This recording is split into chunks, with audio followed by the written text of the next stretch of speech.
Nagbabalik ang PTV Balita Ngayon. Bayan, libo-libong biyahero pa rin ang patuloy na naapektuhan ng masamang panahon ayon sa pinakabagong inilabas ng Maritime Safety Advisory ng Philippine Coast Guard dahil sa Tropical Storm Ada. Mula alas 12 ng hating gabi hanggang alas 4 ng madaling araw ngayong January 18, minomonitor ng PCG ang 28 pantalan sa iba't ibang rehiyon. Sa Eastern Visayas, halos 2,000 pasahero at daan-daang rolling cargos ang stranded, habang ilang sasakyang pangdagat at motor bangka ang pansamantalang nakasilong.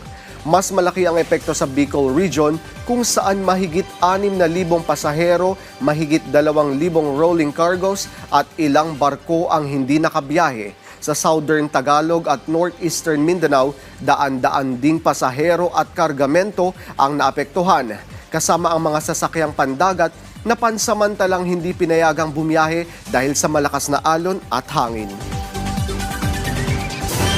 Sa iba pang balita, nagbigay naman ng welfare and psychosocial support ang Philippine Red Cross sa pamilya ng 2 individual na nasawi sa landslide sa Barangay Bariis, Matnog, Sorsogon, bunsod ng Bagyong Ada.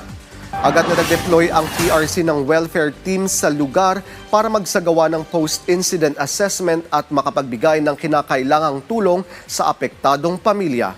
Nasawi sa landslide ang isang 19 na taong gulang na babae at isang 22 years old na lalaki matapos matabunan ng lupa at bato ang kanilang bahay.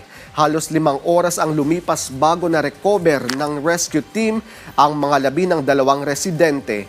Tiniyak naman ng Red Cross ang patuloy na tulong sa naiwang pamilya ng mga nasawi. At yan ang mga balita sa oras na ito. Para sa iba pang updates, i-follow at i-like kami sa aming social media sites sa @PTVPH. Ako po si Floyd Brenz para sa Pambansang TV sa Bagong Pilipinas.